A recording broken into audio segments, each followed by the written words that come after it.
Snow flurries danced in the biting wind, spiraling behind the stagecoach as it creaked to a halt in front of Silver Creek's general store. Lin Mai clutched her worn carpet bag tighter, peering through the frosted window at the small frontier town buried under a fresh layer of December white. At 38, with jet-black hair pulled into a severe bun and eyes that held the weight of too many goodbyes, she was a stark contrast to the rugged landscape. She stepped down from the coach, the icy air instantly cutting through the thin silk of her light-colored traditional cheongsam. It was the only dignified garment she had left, a remnant of a life in San Francisco that had evaporated along with her late husband's fortune and health.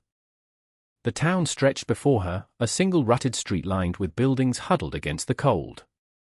The Mercantile, a saloon, and a boarding house stood grimly against the backdrop of mountains shrouded in winter mist. Lin Mai shivered, aware of how foreign she looked. Several men lounging near the saloon stared openly, their breath misting in the air, expressions ranging from curiosity to hostility. A woman alone in the West was rare, a Chinese widow with refined manners and no coat was an anomaly. Straightening her spine against the cold, she walked toward the general store. The advertisement, folded carefully in her sleeve, felt heavy against her wrist. Double Bar Ranch seeks cook. Room and board provided. Inquire at Abernathy's general store. A bell jingled as she pushed open the door. The interior was dim and smelled of sawdust and coffee. Behind the counter, a balding man with wire-rimmed spectacles looked up. "Help you, miss?" His tone was guarded. "I am inquiring about the position at the Double Bar Ranch," Lin Mai said, her English crisp and accented. She placed the advertisement on the counter. Mr. Abernathy looked from the paper to her shivering form. "That ad's been up for months." "But the Double Bar? It's rough country. Ethan Cole runs it. It's 20 miles out, and frankly, miss, you don't look dressed for a winter ride, let alone ranch work." "I assure you, Mr. Abernathy, I am capable," Lin Mai lied smoothly. In San Francisco, she had servants. But desperation was a powerful teacher. "I have no family, no money, and nowhere else to go. I need this position." The door opened behind her, letting in a gust of snow. A tall man stomped his boots, shaking off the white powder. He was broad-shouldered, wearing a heavy shearling coat and a Stetson pulled low. His face was weathered, eyes the color of steel. "Supplies ready, Abernathy?" the man asked, his voice a deep rumble. "Just about, Ethan," the storekeeper said, looking nervous. "This lady is here about the cook job." Ethan Cole turned, his gaze sweeping over Lin Mai. He took in the delicate cheongsam, the city shoes, and the carpet bag. "You ever cook for 15 men in a blizzard?" "No, Mr. Cole. But I am willing to learn. I need a cook, not a student. It's hard work." Up at 4, wood stove, hauling water, he turned back to the counter. "Not a place for a lady, especially not one dressed like that." "My husband died 3 months ago," Lin Mai said, her voice steady despite the cold seeping into her bones. "I sold everything to pay his debts. I have slept in train stations and eaten charity scraps. I am stronger than I appear, Mr. Cole. And I suspect you are desperate, or the position would not still be vacant." Ethan paused, looking at her again. He saw the steel behind her dark eyes. "Can you ride a wagon without complaining?" "I can." "Pack your things. We leave in 10 minutes." He started to walk away, then stopped.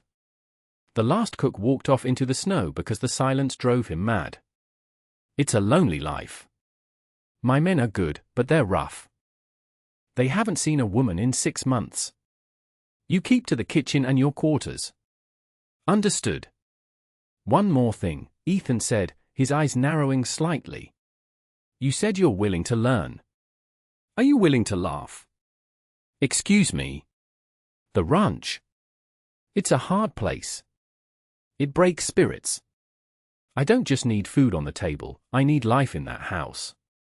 Can you cook with laughter? Can you bring something besides sustenance to that kitchen?" Lin Mai thought of the empty, silent months since her husband passed. "I believe I can try, Mr. Cole. We'll see." 1 week trial. If you can't hack it, you come back on the next supply run. The wagon ride was an ordeal of endurance. The landscape was a blinding sea of white, broken only by skeleton trees. Lin Mai wrapped herself in a scratchy wool blanket Ethan had tossed her, but the cold still found its way in. Ethan spoke little, guiding the horses with practiced ease. When they finally crested a hill, the double-bar ranch appeared in a snowy bowl, a main log house, a barn, and a bunkhouse, all looking isolated and severe. "That's it," Ethan said. "Home sweet home." He pulled up to the main house. "Wait here," he returned with a young cowboy who looked no older than 20. "Toby, take Mrs. Lin's bag to the kitchen quarters." Lin Mai climbed down, her legs stiff. She entered the kitchen and stopped. It was large, dominated by a massive black iron stove that looked like a sleeping beast. The room was clean but utterly sterile. No curtains, no warmth, no soul. "Dinner is at 6, Ethan said, standing in the doorway. "Stew ingredients are in the pantry. Good luck."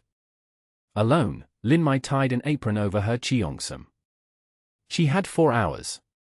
She found beef, potatoes, and onions. The stove was her first enemy. It took 3 tries and a fair amount of coughing to get the fire lit. Chopping vegetables with dulled knives blistered her hands, but she persisted. She found a jar of dried herbs and, taking a risk, added star anise she had saved in her bag, a tiny piece of her heritage. By 6 o'clock, she had a bubbling pot of stew and biscuits that were slightly charred on the bottom. The cowboys filed in, stomp dragging snow off their boots.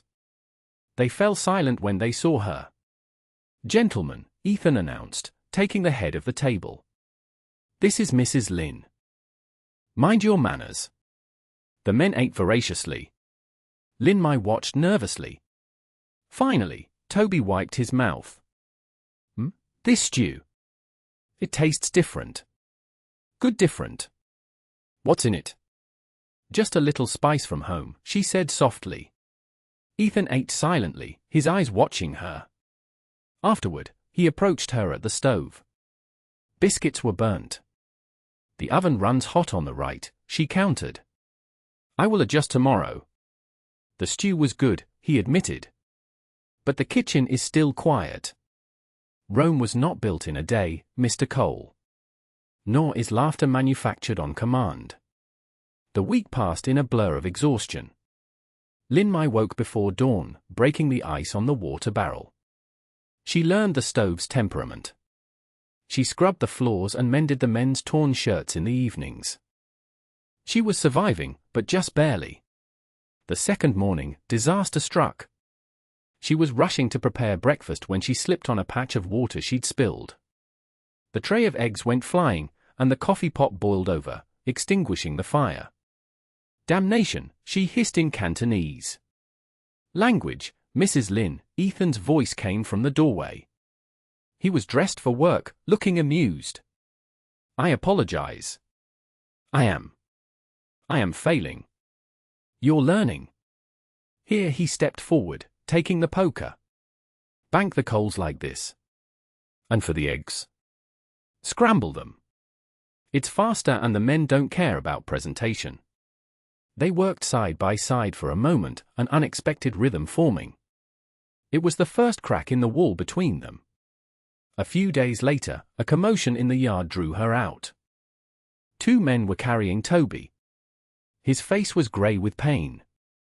"Horse kicked him," Ethan said grimly. "Arms broken."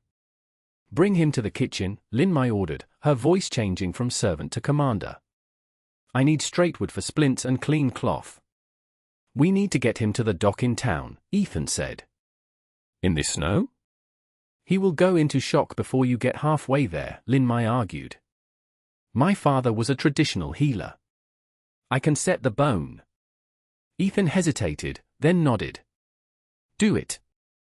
Lin Mai worked with precision. She mixed a poultice from herbs in her bag for the pain and set the bone with a snap that made Toby yelp. She bound it tight.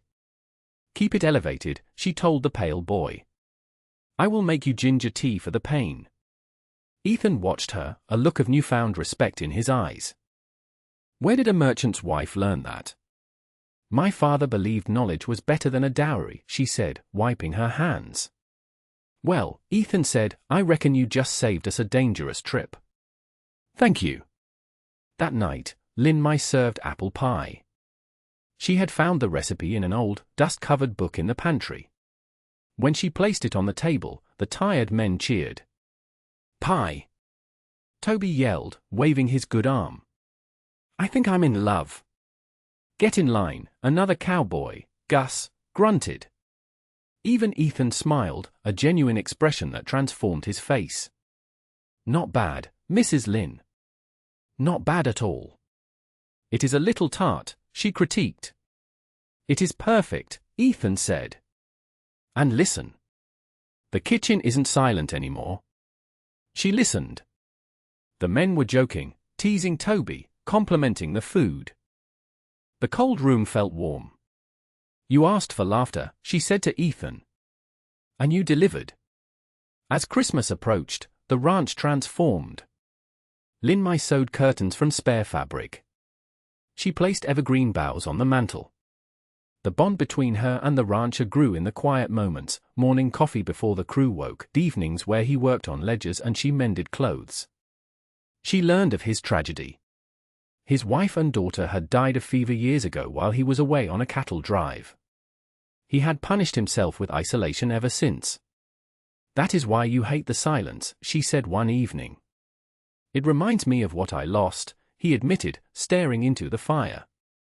But lately, the ghosts haven't been so loud. We must make room for the living, Lin Mai said gently. Grief is love with nowhere to go. You must give it a new direction. Ethan looked at her, seeing not a cook, but a woman of immense strength and grace. There is a dance in town on Christmas Eve. The men are going. That sounds nice for them. I was hoping. Perhaps you would accompany me. I have a sleigh. Lin Mai looked down at her faded cheongsam. I have nothing appropriate to wear, Ethan. I would shame you. You could never shame me. He stood up and went to a chest in the corner.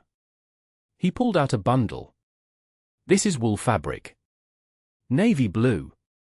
I bought it in town last week. I noticed you were shivering. Lin Mai touched the fabric, tears pricking her eyes. Thank you.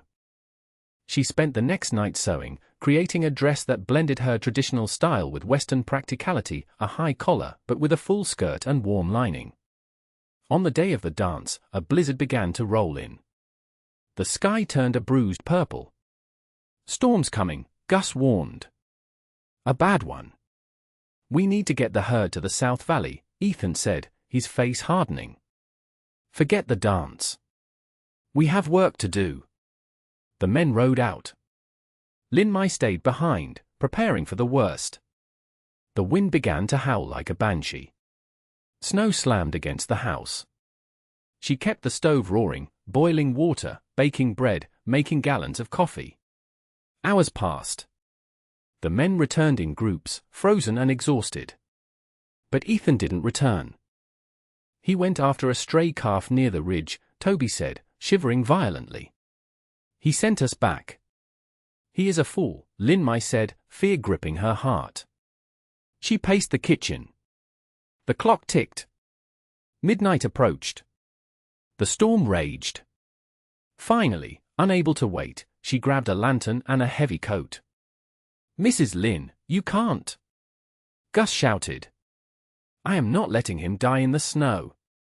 She opened the door and was nearly blown back. But then she saw it, a faint light in the distance. A horse stumbling. She ran out, the snow waist deep. Ethan fell from his horse just as she reached him. He was blue-lipped, clutching a shivering calf. Ethan! She dragged him up. Walk! You must walk!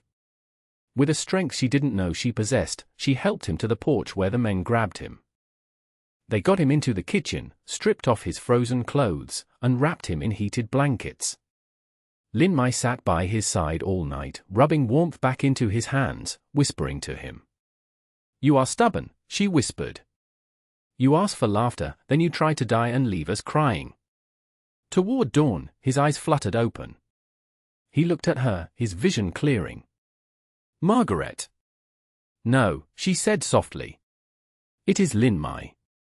Lin Mai, he rasped. You came out. In the storm. Someone had to fetch the boss. He reached out, his hand covering hers. I thought I saw an angel. Turns out it was just a stubborn cook. Rest now. By Christmas morning, the storm had broken. The world was buried in white, peaceful and silent. But inside the ranch house, it was warm. The smell of roasting ham and spices filled the air.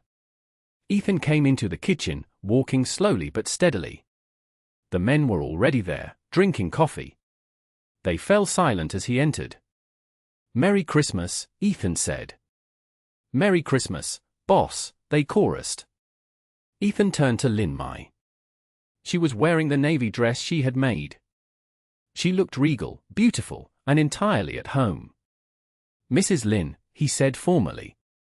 Can we speak in my office? She followed him. He closed the door and turned to her. Your trial period is over, he said. I see. Shall I pack my bags? That depends. He reached into his pocket and pulled out a small velvet box. On whether you want a promotion. A promotion? I don't want to cook anymore, Lin Mai. I want a partner. I want a wife. She stared at him, stunned. Ethan. We are very different. People will talk. Let them talk. You saved my life. You saved this house. You brought the laughter back. He opened the box to reveal a simple gold band. I love you. I think I have since you threatened me with a ladle. I am a widow with nothing, she whispered. You are a woman with everything I need. He took a step closer. But there is a condition. She smiled, tears spilling over. The laughter? That you promise to keep seasoning our life with it. Even when the cattle stray, even when the winter is long. I promise, she said. I promise to fill this house with so much laughter you will beg for silence. Never, he said, and kissed her. They were married that afternoon in the main room, with Toby as the best man and Gus giving the bride away. It wasn't a traditional wedding, but as they stood before the fireplace, hands joined, Lin Mai knew she hadn't just found shelter. She had found a home. The years that followed saw the Double Bar Ranch flourish.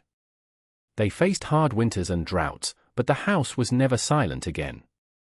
It echoed with the sound of boots, the smell of spices, and above all, the sound of laughter, a recipe for happiness that could withstand any storm. The story of Lin Mai and Ethan teaches us that love and family are not defined by blood or shared origins, but by the willingness to weather the storms of life together. It reminds us that resilience is not just about enduring hardship, but about maintaining the capacity for joy and laughter even in the darkest of winters. Lin Mai's journey shows that forgiveness of the past and the courage to embrace a new future can turn a house of ghosts into a home of warmth. Ultimately, it is a testament to the fact that while survival requires strength, true living requires an open heart. What did you think of Lin Mai's bravery in facing the blizzard to save Ethan? Do you think you could have started over in such a harsh place? Let me know your thoughts in the comments below. If you enjoyed this Christmas tale of love and courage, please subscribe to the channel for more stories from the frontier. Thank you for watching.